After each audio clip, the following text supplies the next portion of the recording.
pessoal, tudo bem? Espero que vocês estejam bem, que vocês estejam se cuidando e cuidando de si, cuidando também dos demais, das pessoas que vocês amam, da sociedade de uma maneira geral. Espero também que vocês estejam atentos às orientações da OMS, da Organização Mundial da Saúde, que vem trazendo uma série aí de propostas, de orientações, de políticas públicas e atuações para que a gente passe de uma maneira menos, digamos, conflitiva ou menos assim traumática esse período aí turbulento que a gente vive, né, da pandemia. Bom, meu nome é Eduardo Miranda, sou professor de Sociologia e hoje a gente vai trabalhar aqui com vocês o capítulo intitulado Educação e Sociedade, a instituição escolar. Portanto, esse capítulo é uma sequência, né, daquele que a gente vinha tendo nas aulas anteriores, no processo de socialização, que a gente viu que se dá através das instituições sociais clássicas, né? Nós separamos naquele modelo duas grandes dimensões nas aulas anteriores, só para relembrar. O primeiro que a gente chamou de socialização primária, aquele mais, tem esse nome primário porque é aquele mais do primeiro contato, né, do ser humano com a sociedade, que geralmente se dá com a família, com seus pais, com os responsáveis, né, que fazem ali os primeiros cuidados, é o lugar do afeto, do cuidado, da homogeneização, né, de aprender a língua, e tudo isso a gente viu que vai formando, né, vai socializando o ser humano em sociedade. E num segundo momento, e concomitante, a gente tem também a socialização que a gente chamou de secundária, que tem uma série de características um pouco diferentes da primária, né, no sentido de que não é uma socialização feita pela família, ou seja, por comuns, né, por pessoas próximas necessariamente ao ser humano, mas é sim uma socialização típica da sociedade como um todo, e reflete, portanto, todas as características que a sociedade tem, que são diferentes daquela de dentro da nossa casa, né? Tem diferentes posturas religiosas, a socialização, onde a gente entende que o mundo não é só a nossa casa, que o mundo é dos diferentes, que as pessoas têm outras posições políticas, outras posturas morais, e geralmente isso se dá também através do contato, esse primeiro momento que a gente tem com os diferentes, se dá no contato com essa instituição clássica importante chamada escola, né? Mas o capítulo, então, vai, digamos, recortar essa instituição social, vai dar um destaque a essa instituição social clássica, a escola, mostrando basicamente os objetivos dos capítulos anteriores, que é aquele em que a gente tem o grande objetivo da sociologia, que é desnaturalizar, ou seja, tornar a discussão menos própria da natureza ou das ciências da natureza e mais própria das questões sociológicas, ou seja, das questões da sociedade. E aí, a primeira coisa que a gente tem que fazer é não naturalizar a escola, né? No sentido de que a escola é uma construção de um modelo de sociedade. A escola nem sempre existiu, né? Há relatos históricos e até hoje há comunidades, como algumas comunidades indígenas, em que a instituição escolar, tal qual vocês conhecem tão bem, e eu também, que faz parte da nossa vida, do nosso dia a dia, simplesmente não existem. A educação se dá por outras modalidades, de outras formas, né? Então, é importante lembrar que a escola é uma construção da sociedade, ela não é um dado da natureza. E, portanto, se ela é uma construção da sociedade, ela reflete os objetivos, os anseios, os entendimentos que aquela sociedade tem para aquela escola. Então, a escola também é uma construção política da sociedade, né? Não deixa de ser uma construção que reflete os aspectos morais, políticos, religiosos, filosóficos de dada sociedade. Essa é a primeira parte importante, penso eu, do capítulo, que nos remete também às aulas anteriores, que, digamos assim, na minha visão, é a parte mais importante de todas, né? Essa parte que a gente desnaturaliza as instituições sociais e coloca a nossa própria socialização nessa sequela, nessa sequência, nessa consequência direta das instituições sociais às quais nós somos socializados. A nossa família, a nossa escola, a nossa cultura do país que a gente está vivendo, do tempo que a gente está vivendo, e assim por diante, ok? Então, só para resumir aqui e ajudar vocês aí na leitura do livro, eu trago aqui alguns slides, né, algumas telas que eu preparei para a gente pensar juntos ali o texto, que é muito didático, é muito profundo também, e espero que vocês leiam também no livro de vocês. Então a discussão começa lá com as origens da escola da modernidade, né? Então a gente já está pensando numa escola nossa, né, contemporânea, atual. E ela basicamente se confunde com o advento da sociedade moderna como um todo. Então, a gente vai traçar aqui a Idade Moderna, lá a historiografia faz, né? Daquele período que vem das revoluções burguesas, ali principalmente a Revolução Francesa, com as ideias das transformações políticas, né, muito importantes. Também as transformações da Revolução Industrial, que são mais sequelas, digamos assim, de ordem econômica. E essa escola que a gente tem hoje, mais ou menos esse formato, que todos vocês aí eu nem os conheço pessoalmente, mas com certeza posso afirmar, e vocês podem depois confirmar com pesquisas qualitativas, internas aí, que vocês mesmos façam, são escolas muito parecidas, né? A gente já vai chegar nesse modelo de escola moderna, mas aqui é importante lembrar que essa escola é fruto dessa sociedade que estava nascendo, né? Principalmente das transformações políticas da Revolução Francesa, em especial a questão da República, e em especial na República, que é uma construção da Revolução Francesa, o caráter laico, aqui é muito importante, tá? O caráter laico, o que é isso? A laicidade do Estado. É a ideia de que os governos não podem ter a religião, uma religião interferindo no seu dia a dia, nas suas políticas, na construção das políticas públicas e tal. Isso é a ideia de laicidade, de Estado laico, que é fruto de uma discussão da Revolução Francesa. Isso vai impactar sobremaneira, a gente já vai ver, o modelo de escola atual, ok? E o segundo movimento importante, que tem a ver também com o modelo de escola de hoje, é a questão econômica da sociedade, né? A formação das sociedades econômicas no sentido do capitalismo, tal qual a gente conhece, que também interferiram nas escolas numa série de aspectos que a gente também vai trazer aqui na sequência. Então, qual que é hoje o papel, né? Qual que é o mecanismo de funcionamento, né? Como que ela funciona a escola? Basicamente, essa escola foi construída nesse período para duas grandes frentes, né? Que são frutos diretos, como eu disse, dessas duas grandes revoluções que, de certa forma, formataram, né, a sociedade moderna tal qual a gente entende até hoje. A primeira delas é a ideia da questão da escola ser um espaço laico, né? Portanto, ela tem que ser para todos e não só para alguns. Isso foi muito importante, né? A ideia de, digamos assim, educação para todos, a educação pública começa a aparecer nesse período, e principalmente a educação que não é catequização, né? O que me explica eu estar aqui fazendo a aula com vocês. Eu sou um profissional da minha área, eu não sou um padre, eu não sou um religioso, eu não sou um pastor, como na história da educação brasileira, na verdade, sempre foi o padrão, né? Se a gente tiver uma rápida história, uma rápida passagem sobre a história da educação, por exemplo, no Brasil, a gente tem quase 300 anos, né, 200 e poucos anos de monopólio da Igreja Católica. Eram os padres, e até hoje a gente tem a força das... Imagino que nas cidades de vocês também tem as escolas de confessionais, né, de aspectos religiosos, que até hoje tem a própria Pontifícia Universidade. Eu trabalho aqui no Paraná, na PUC do Paraná também. Então, a gente tem a próprio ensino superior, né, muito voltado ainda com essa ideia da religião. Por quê? Porque historicamente foi a religião que monopolizou, né, que sequestrou, digamos, todo o debate e todas as políticas educacionais. Isso só vai mais ou menos, numa escala mundial, ruir com o advento da República, portanto o advento da Revolução Francesa, né, as consequências da Revolução Francesa.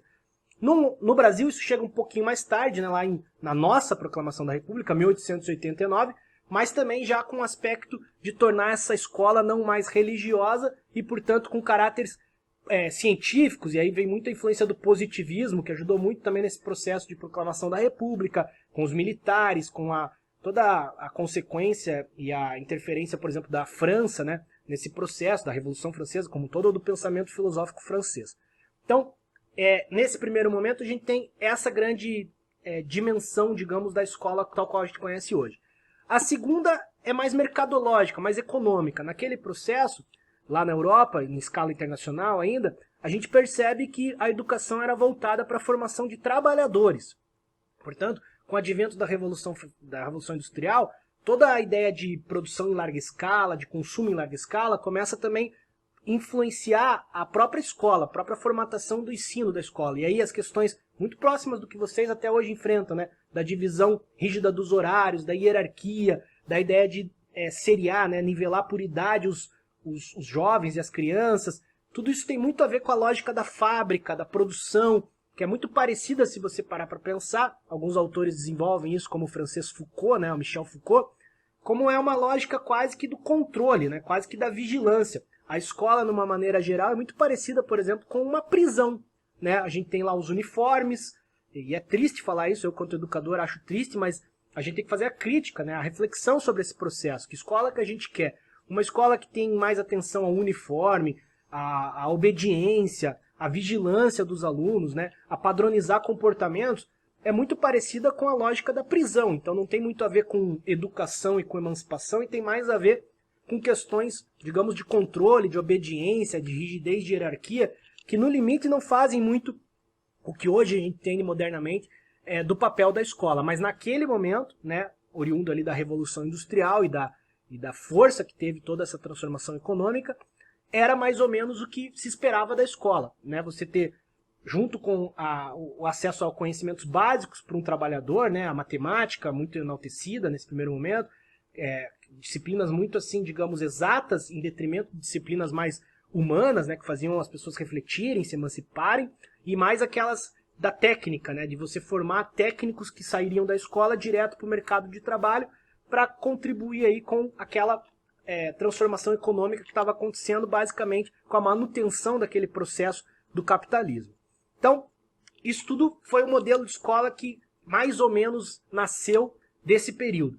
Hoje a gente já faz uma crítica, né? A gente mantém ainda o padrão da ciência, mas a gente acredita que a escola é um lugar muito mais do que apenas de formação de trabalhadores. A gente pensa que todas as inteligências devem ser, digamos, desenvolvidas, né, nos nossos alunos, pelo menos as boas e modernas pedagogias. Então, além das inteligências cognitivas, as inteligências sociais, né, nesse período de pandemia, isso fica muito evidente, como é importante a gente aprender a viver em grupos, em diferentes, e a escola é um ambiente de excelência para isso, né, que a gente aprenda a viver em sociedade. Então, o convívio na escola, que às vezes é menosprezado por muito conteúdo, por muita prova, por muita técnica, hoje se mostra essencial, porque a gente vê como é pesado, por exemplo, o ser humano ficar isolado, ficar sozinho, ele quase que perde toda a sua essência humana mesmo, né? Então, questões sociais, morais, filosóficas, artísticas, né, que são muito importantes e, de certa forma, até hoje são menosprezadas na escola, e as físicas também, como alguns alunos descreditam, né, menosprezam, por exemplo, a educação física, o que torna hoje nós uma das sociedades mais não saudáveis, né, ou até mais obesas da história da humanidade, né? Então, acredito que no futuro todas essas inteligências vão ter tanto prestígio e tanto status quanto a matemática, o português, que são, claro, conteúdos essenciais e importantes, mas não são mais importantes, por exemplo, que a filosofia, que a educação física ou que a educação artística, como às vezes a gente consegue identificar, nem que seja não intencional, só pela carga horária, né? A gente tem muito mais apreço, digamos, da escola, ainda reflexo desse modelo de sociedade mais antigo, nessas disciplinas mais técnicas e tal. Bom, aí esse debate fica como o atual, né? A escola é um lugar de reprodução ou emancipação? A gente já tinha mais ou menos conversado sobre isso em alguns outros encontros aí anteriores. Então, o texto vai falar um pouquinho do Durkheim, que é esse primeiro autor ali que eu trouxe a foto, que é um autor clássico da sociologia, que vocês já estudam aí já de cara no primeiro ano. E ele vai mostrar como a escola é o lugar da excelência, da reprodução, da ordem social. O Durkheim, sempre muito preocupado, como todo positivista, né, ou influenciado pelo positivismo francês, com a ordem e com o progresso.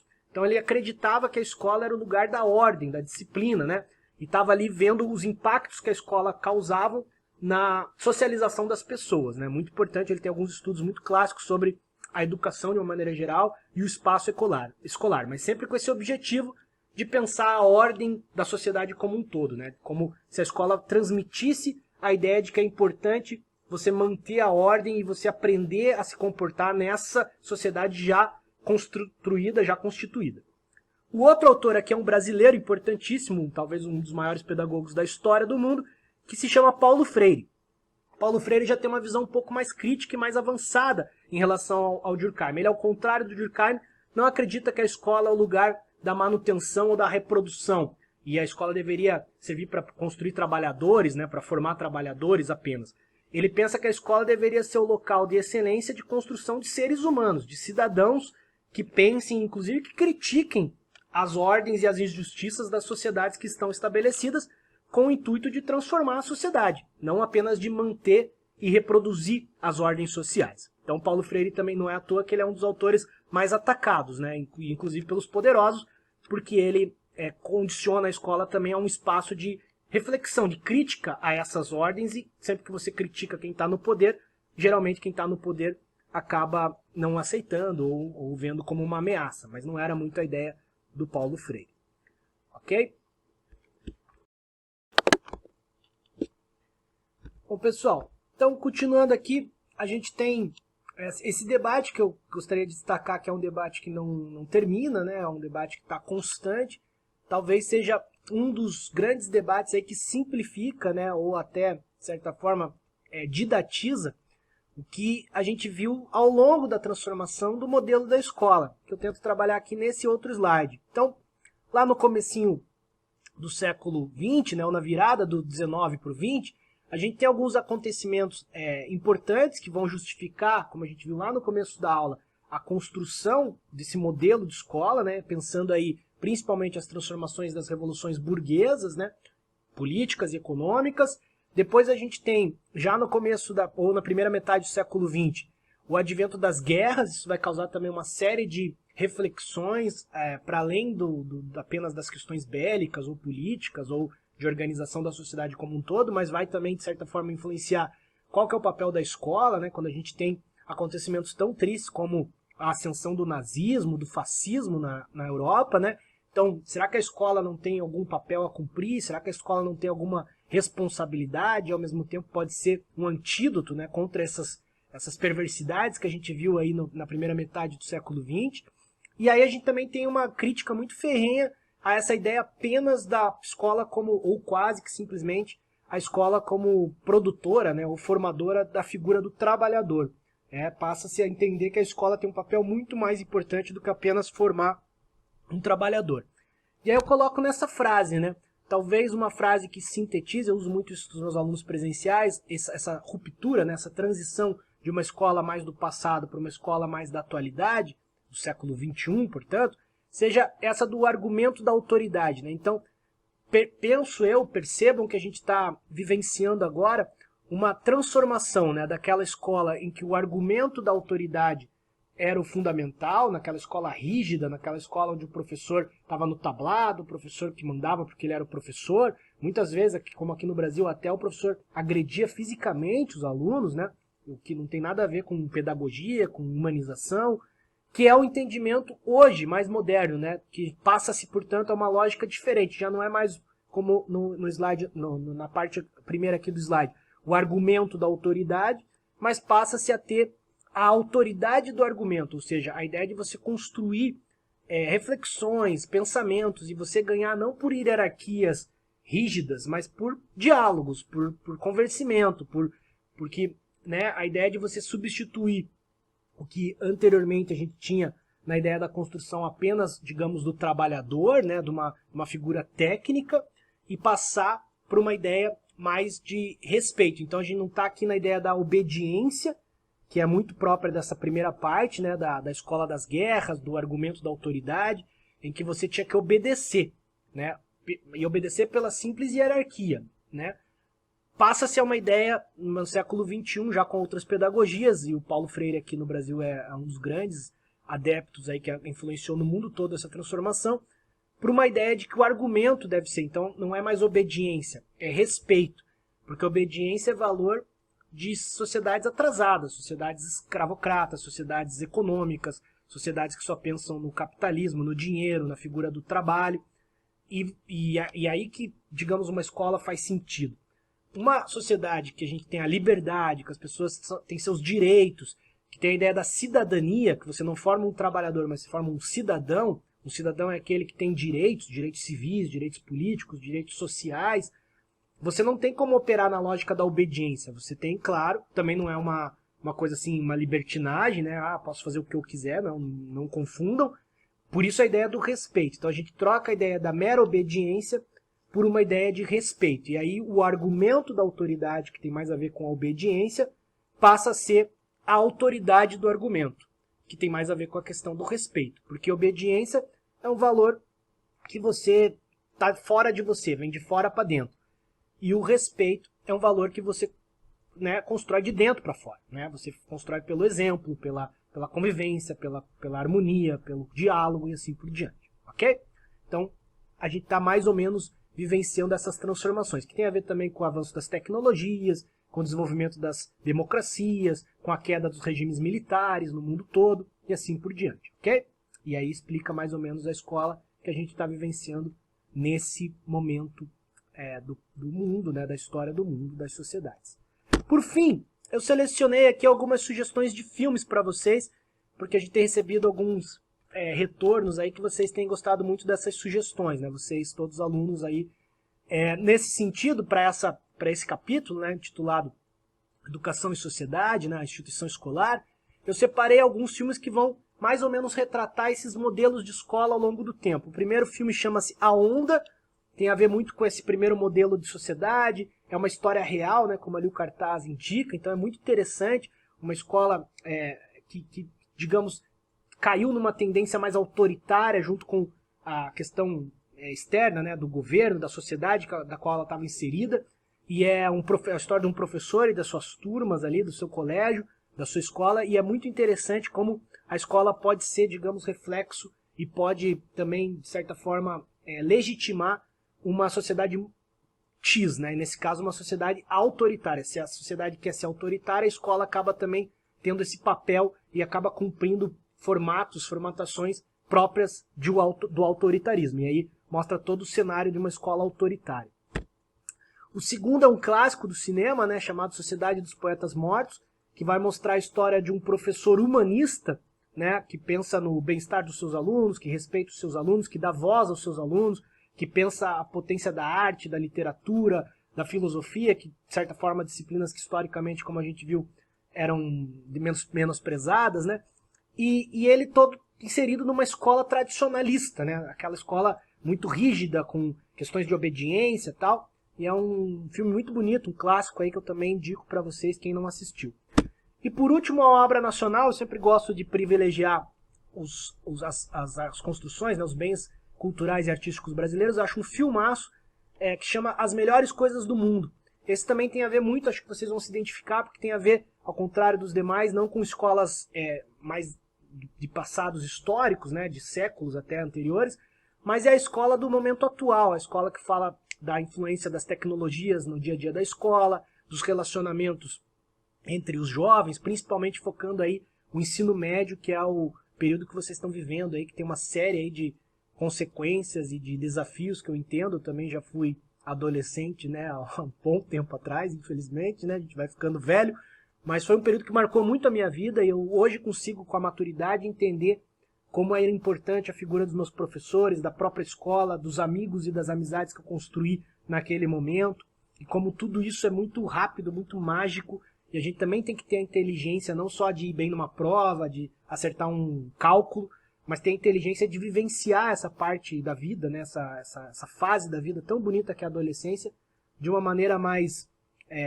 propositiva, mais respeitosa, menos traumática, mais interessante para os demais, também não só para a gente, né, no sentido egoísta, mas podendo contribuir aí também com a vida dos outros e da sociedade de uma maneira geral, num sentido legal aí que ajude as pessoas a serem mais felizes, mais alegres, mais cultas, que tenham acesso a mais bens materiais, à arte, à cultura e assim por diante. Então, um filmaço, sugiro que vocês assistam também, acho que vocês acham fácil aí na internet, ok?